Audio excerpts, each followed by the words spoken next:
You can find so much more beauty and excellence in the world because you're tuned into it. You're mindful. You are paying more attention.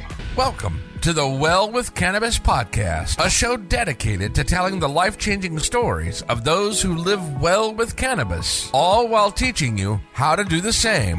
Meet your host, Emily Kyle, a registered dietitian nutritionist turned certified holistic cannabis practitioner. Emily changed her life for the better with the help of the cannabis plant, and now she is committed to helping others do the same. Tune in each week to hear heartwarming stories and gain the knowledge you need to feel connected, inspired, and supported on your own cannabis journey. Whether you're a new cannabis consumer or a lifetime lover, you'll benefit from these uplifting tales of real-life journeys that will show you how you too can live your best life well with cannabis.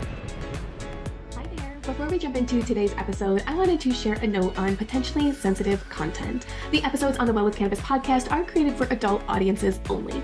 We will at times cover sensitive topics including, but not limited to, suicide, abuse, mental illness, sex, drugs, alcohol, psychedelics, and the obvious use of plant medicine. Explicit language may be used occasionally. Please refrain from watching or listening to the show if you're likely to be offended or adversely impacted by any of these topics. The information on this show is for informational and educational purposes only. It does not constitute medical advice. If any of the content on this podcast has brought up anything for you, please reach out or speak to a professional or someone you trust. Hello and welcome to another episode of the Well with Cannabis podcast. And I am excited. We are here today with Miss Britiany Troupe, who is a health and wellness coach. She was formerly in the Army. Thank you so much for your service and welcome. Thank you so much for sharing your cannabis journey with us here today. Of course. Yeah. Thank you. So please tell us a little bit about your past because it's probably very different than the life you're currently living now. Yeah, I grew up in rural East Texas, and I just lived in a small town. I wanted to get away. My mom said, you need to go to college. So I did. I kind of floundered around for a couple of years, didn't really know what I wanted to be when I grew up. And then I got to a point where I was like, well, I'm running out of a lot of money and time. What do I do now? And that put me in a position to join the Army. And so I went and did that. I was a medic for 4 years. I got stationed at Fort Carson in Colorado. And I got here. I met my husband. We bought a house. We got a dog. I did my time in the Army. And then I got out and started going back to school. That is amazing. Thank you so much for your service. I can't imagine what the transition from Texas to Colorado looked like. Was it a big lifestyle change for you? Yeah, it was definitely, I mean, Colorado Springs is where I live, and that's a pretty big city, but compared to where I grew up, it's the big city, for me. Yes.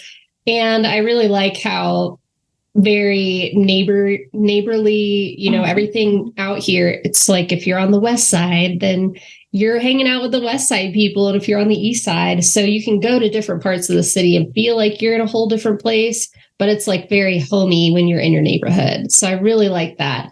But absolutely had not ever seen more than like a quarter inch of snow in my life.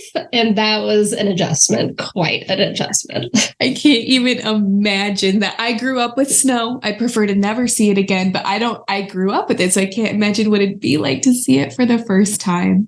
Yeah. So back in Texas, obviously Texas is not cannabis friendly. Right. Cannabis is extremely friendly. In Colorado, quite the opposite. Where does cannabis come into your life? What is your first experience with it? And how do you kind of get to a point where it's more medicine than recreation? Mm-hmm. Yeah, for me, definitely, whenever I was a kid, as a high schooler, it was kind of like, ooh, we're going to try it, but very much risky because, we were in Texas and I have, a couple of friends down there who had gotten in trouble for possessing it, and that kind of stuff affected them for getting jobs further, but I was very careful. I was very good at risk management, and I did like a ton of research before I even tried it. Cause I was like, well, if it's illegal, it must be illegal for a reason, right? Like, yeah, it's a drug. Like DARE program still exists, and so that was kind of the thing. So it took me probably 6 months of literally just looking on the internet to figure out why is this an illegal substance? What is it actually going to do? And is it that bad? And as I learned, I was like, oh, I think that this has got a lot of good benefits, and I'm a teenager, so I'm going to try it. And I did, and it was fine. Neither here nor there for me. I was, trying to do my own thing, but it wasn't until I got out here to Colorado after I served some time in the Army. And then it was like, okay, now I'm out. It's fully legal. It's been, 10 years since I've, messed with it at all. And let's see what it's like, let's experience it. And so at first it was definitely like, I'm finally out of the Army. I get to choose my own lifestyle, a couple of months of just like going crazy with it. But then slowly but surely I was like, okay, this is great for certain things. I was diagnosed with PTSD and ADHD, basically as soon as I left the military. And whenever they put me on medication for my ADHD, I completely lost my appetite. And I was like losing a lot of weight.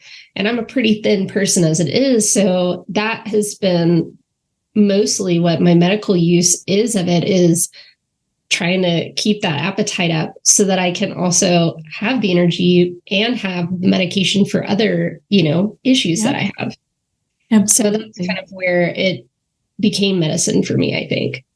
That's awesome. Now, did you go the medicinal card route, or in Colorado, did you not really need to? I didn't need to. And I had considered it right away because I thought that makes sense, right? I'm using this way.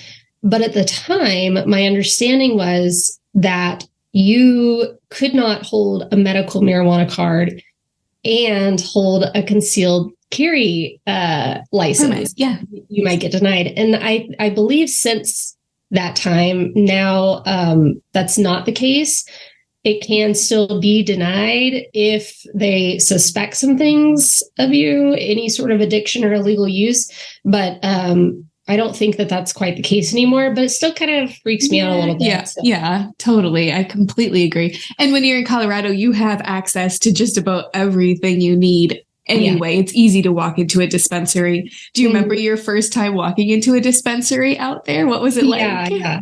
It was very cool. I was just kind of like, oh my God, like I'm literally surrounded by things that are like absolutely illegal still where I'm from. Like this is insane to me.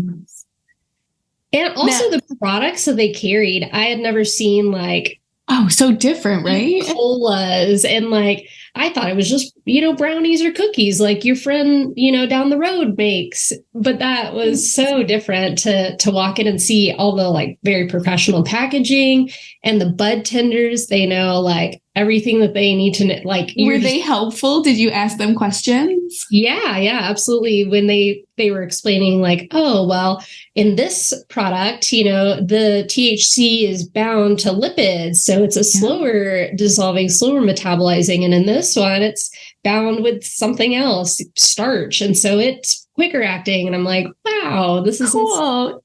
Yeah. So what does life look like today? How do you use cannabis kind of in your overall health and wellness picture? Yeah, for me, I use it a lot more, obviously, for the medication that I take with, working with appetite and stuff for myself. But also, I like to use it more so in the evening times or in times when I'm working on things with my business or just creative ventures, because it just gives me a little bit, I think, of an edge, almost a little bit performance enhancing, I would say. I'm a pretty creative person, but being able to really just like get into my head and have my inhibitions removed. I'm not thinking, oh, this would be a cool idea. No, when people would think that's stupid, like I might in my regular life. But whenever I have a little cannabis in the system, it's kind of like, no, that is a good, I'm going to write it down, and I've come up with so many great things in my life, in my home, in my business that I would have probably not come to, or it would have taken a lot longer without the help of having cannabis. Isn't that so exciting? We come to cannabis for one thing, whether it be appetite help or pain relief or whatever people come with. But then we find these extra special things that it can do for us. And so many people say creativity. And I feel like that's a really untapped potential for so many people. I was talking to a lady and she's like, I lived 48 years of my life and I didn't know I could paint. And she showed me these paintings and she's an incredible painter. Yeah. And for so many of us, especially as like adult life sets in, we let go of our creative ventures. Yes. Mm-hmm. And having the enjoyment to come back to it again, it feels so good. Do you agree? Yeah, absolutely. I mean, whenever I started doing my health and wellness coaching courses, I got my degree in lifestyle medicine back in May. And as I was Congratulations. Thank you. Yeah, I was so excited to finally. It's amazing. Yay. Yeah. But when I was, oh gosh, I've lost track of that now. I totally interrupted you. No, you're fine. Whenever I was going through the courses, I took a holistic health course. And in that course, we talked a lot about creativity and its link with spirituality. Yeah. And having some of the experiences I had in the military, I deployed to Kandahar, Afghanistan in 2018. And it was a relatively safe deployment, but I did still see more than I expected that I would. And so it affected me, in ways I didn't realize until I got back. And part of that was very much a loss of faith and a disconnect from people. I was socially isolating. I was kind of just thinking to myself, like, how could these sort of things happen? Like, how is this possible? And as I started losing that spiritual piece in my life, I also disconnected from that creativity. And whenever I took that class and realized there was a connection, and knowing that using cannabis could pull in that creativity, it just all started to bring it together for me too. That's amazing. And I'd love to talk a little bit about how you're moving into health and wellness coaching. I guess two parts of how does cannabis really kind of fuel that whole lifestyle? It's really like a missing puzzle piece for a lot of people. Mm-hmm. And then what does coaching look like as you're working with people? Yeah. So with coaching people, I don't coach anyone on cannabis use.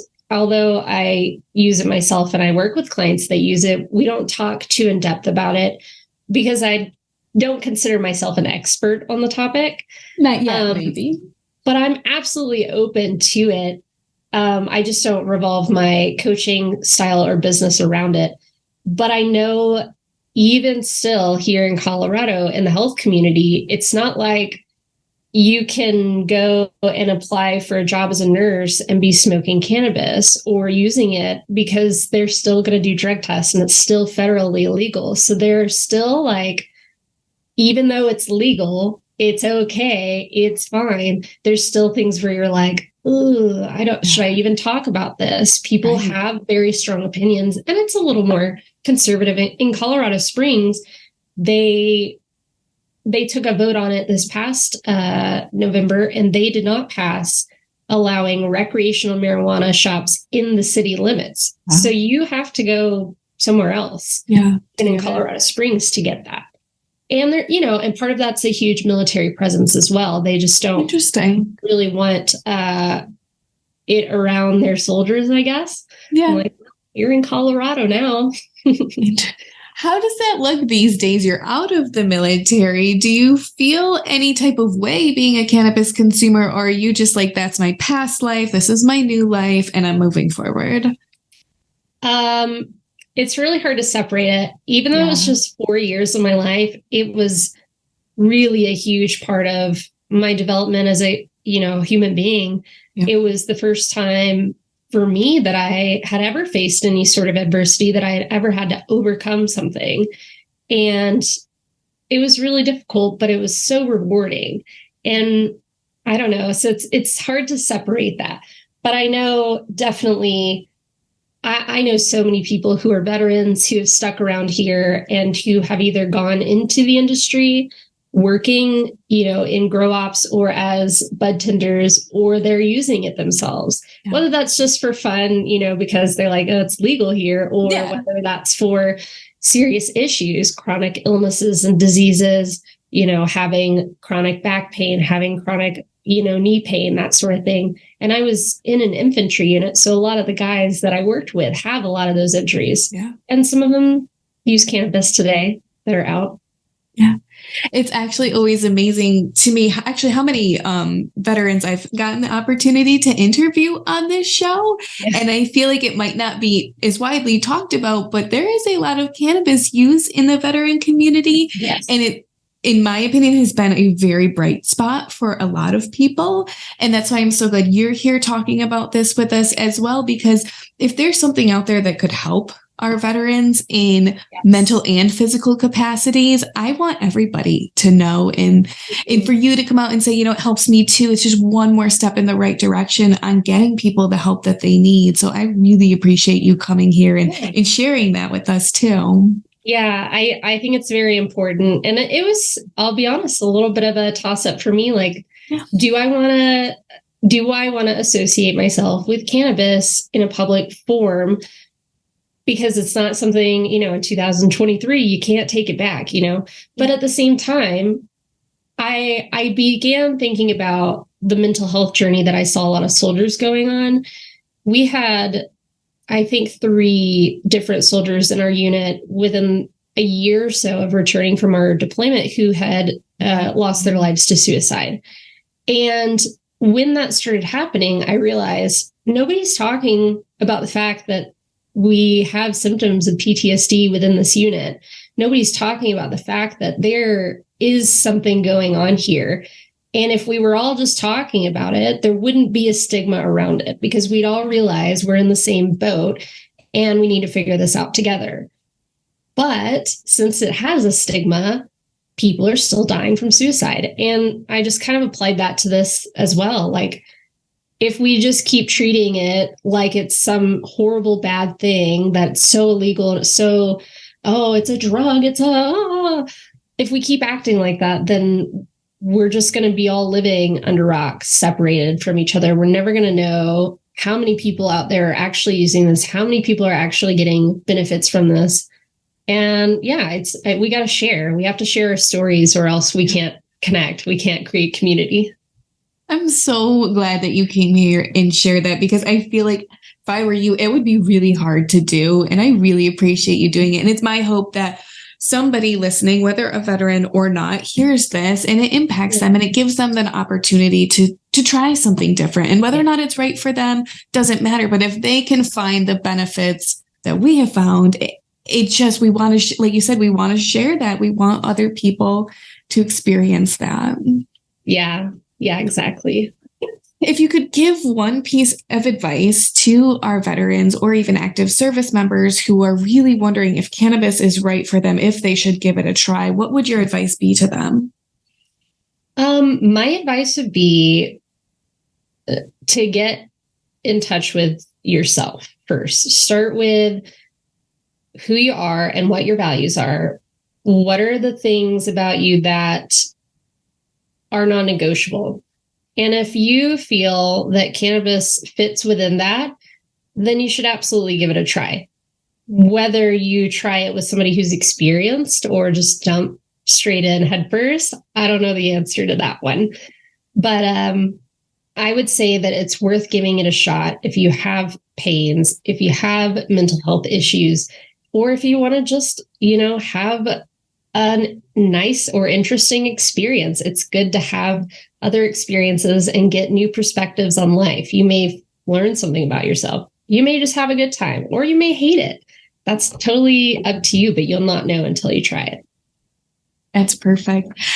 I just want to talk about how we pull health and wellness together before I let you go, because as your work as a health coach, you're working on all sorts of lifestyle interventions. And I always tell people cannabis is like a tool in the holistic wellness tool belt. It's not the only tool, but it certainly makes all the other ones really work well together. And there's such a stigma that if someone uses cannabis, they're lazy, they don't exercise, they don't eat good. And I feel like for a lot of people, it's actually the opposite. It fuels exercise, it fuels better eating. Is your experience as a health coach and someone who uses cannabis, do you think it helps or hurts a healthy lifestyle? I believe everything should be done in moderation. So with that being said, there's obviously healthier ways to consume cannabis. For instance, while I enjoy smoking cannabis every now and then, I try not to smoke very much because smoke is inflammatory and it can damage your lungs, et cetera, et cetera. Using it more as an edible is preferable to me. But golly, yeah, there have been times where I'm like, I'm ready to go to the gym and it's going to be a rough one today. Well, then maybe I'll have a little something before I go. That way I'm just sort of there and into it. I'm having a better time if I'm going to do something I don't enjoy doing anyway. Or if I'm going to do something that I really enjoy, like hiking, it gives me an enhancement, It's just like, okay, this is a really nice thing. And you have better conversation when you're with a group of people. You're more open to having different conversations. It's not so gossipy. It's not so newsy. It's more deep kind of stuff whenever you have a little cannabis in your system. So absolutely. For me, as a user, that's how I operate. And as a health and wellness coach, I just feel everyone should be the expert in their life. They should know who they are, how they respond and act to it. There are people that have allergies. There are people who develop, hyperemesis? Yeah, CHS. Yeah. And so, there are obviously things, just like there are with everything. Yeah. So you have to know your body. You have to know yourself. And then, if you try it and you love it, that's one thing. And if you try it and you hate it, then that's a whole nother thing. But everything in moderation. Perfect. I have to say, I can't stop thinking about cannabis and hiking. There's something so amazing about cannabis and nature, whether or not physical activity is involved. It makes everything. If anyone's never used cannabis and went outside for a walk, the wind feels better. The smells are smellier. I can't even describe it. Do you feel the same way? Yeah, absolutely. You can find so much more beauty and excellence in the world because you're tuned into it. You're mindful. You are paying more attention. That's, I think, why people say, oh, well, it makes me anxious. I've heard that before. Probably the first time that I did it, I was anxious too, because it was illegal. But, as somebody that uses it now in a space where it is legal, that sort of thing. Yeah. Hiking and having a little bit of cannabis in your system is fantastic. It's just an enjoyable experience. I love that. And you said also about like social outings too. Mm-hmm. For a lot of people, like for me, it alleviates that social anxiety. If I didn't have cannabis, I'd probably be really quiet. I don't know if I'd be as open and friendly to meeting strangers and other people. But with a little bit of cannabis, I'm like, I know myself. I'm a fun person. I can get to know people. It just gives that takes that edge off of social interactions too. Yeah, definitely. And that goes back to kind of, even with my own self-talk, releasing my inhibitions so that I can be more creative. It's the same with other people because I'm like, okay. And especially if it's a group setting where, everybody's involved, everybody's using the cannabis, then it's like, okay, we're in this together. We're all on the same page. We're not being judgy. We're not being anything. We're just buds hanging out, doing a hike or whatever it is. It's a beautiful thing. And then people, it's just like coming together. I feel like that the plant brings for people. And it brought us here together. It brings people into these conversations. It is a really special thing. And I feel like on a human level, we need so much more of that, the compassion, the empathy, the gratitude that comes along with cannabis use. Everyone needs a dose of that, don't you think? Yeah, absolutely. Absolutely. And, some people are capable of, finding that within themselves without anything. Yeah. I'm not one of those people. I'm not a morning person, but, there's certain things that, if I have a little cannabis, it's like, okay, I'm a lot more open to doing other things, doing harder things, and having really nice interactions with people. Isn't that a beautiful thing? I just love the cannabis plant. It has so many hidden values and purposes and joys to it. And I'm so glad that you came here to share your experience with the plant and being so open and honest with us. I want to be respectful of your time, but I also want to ask you the same 4 questions I ask everybody. Are you ready for them? Yeah. All right. The first one, what are you most proud of in your whole life to date? Most proud of in my whole life to date. Okay. I would say I am most proud of going through my military experience. Whenever I came in, I didn't really have a choice of my job. I was told I would be a medic. And at the time, I was afraid of my own blood. And so I had to overcome that. And I really wasn't sure if I would be able to. I really wasn't sure if I would push through that and then I would be good at what I did. And I became excellent at what I did. And I got over that fear. And it was like, wow, if I can overcome this, something I really, really had struggled with my whole life, I can do anything I want. That is beautiful. And oh my gosh, I can't even imagine being told that was your job if you're afraid of blood. Oh my goodness. Next, if you didn't have cannabis in your life, what do you think your life would look like? I don't think that I would have, I think that I would be struggling more. I think that I would be struggling with my appetite, with my weight. I would probably be struggling more with my confidence in my business because I probably wouldn't have come up with as many, good ideas. Maybe my house wouldn't look as nice because I hadn't given it that time and thought, to how I could make it so nice and pretty, that sort of thing. You could go back 10, 20, or 30 years ago and give yourself a piece of advice. What would it be? My piece of advice to myself, 10, 20, 30 years. Well, I'm 30 years old now. 10 years ago, I would probably tell myself, you're going to be just fine. You don't have to subscribe to the lifestyle that everybody in this town subscribes to. And there's way more out there. There's way more in the world. Go seek it out. Go learn about it. Even if you don't like it, go learn about it so that you have all the knowledge and all the tools in your tool belt to make confident decisions for your life. I love that. Last one. If you could be remembered for just one thing in the cannabis space, what would it be? In the cannabis space. Either here with this interview or somewhere bigger, better down the line. If you could impact somebody with cannabis specifically, what would it be?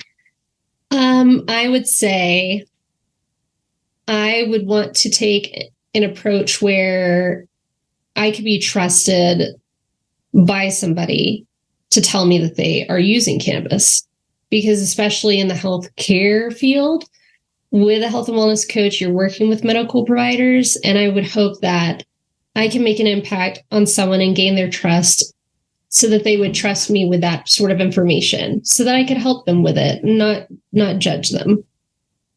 Oh my gosh. And I bet you do that with your health coaching business now. If people want to learn more about you, where can they find you? Yeah, I'm on all the social media pages. My website is www.beable.coaching.com. And yeah, that's kind of where I've got my story and everything, more in depth about how I came in the Army and all of that. That's kind of where I'm at. Amazing. I'm going to put the links so everybody can find you, learn more about you, and contact you. Thank you for being you. Thank you for your service to our country. And thank you for sharing your experience here with us. I hope it reaches the right people. And I know it's hard and you're really brave and such a pleasure to talk to. Thank you so much. Yeah, absolutely. Thanks for having me. Congratulations. You've finished another episode of the Well with Cannabis podcast and are one step closer to discovering how you too can live well with cannabis. Thank you for listening in today. We hope this episode has been a helpful and informative one. Please visit EmilyKyleNutrition.com for more information on today's show notes, guest information, recipes, and other resources. If you want more support and encouragement on your cannabis journey, please consider joining the private Well with Cannabis community. In this group, you can connect with like-minded individuals focused on improving their health and wellness through cannabis. Join the group today to continue your journey of wellness together at EmilyKyleNutrition.com.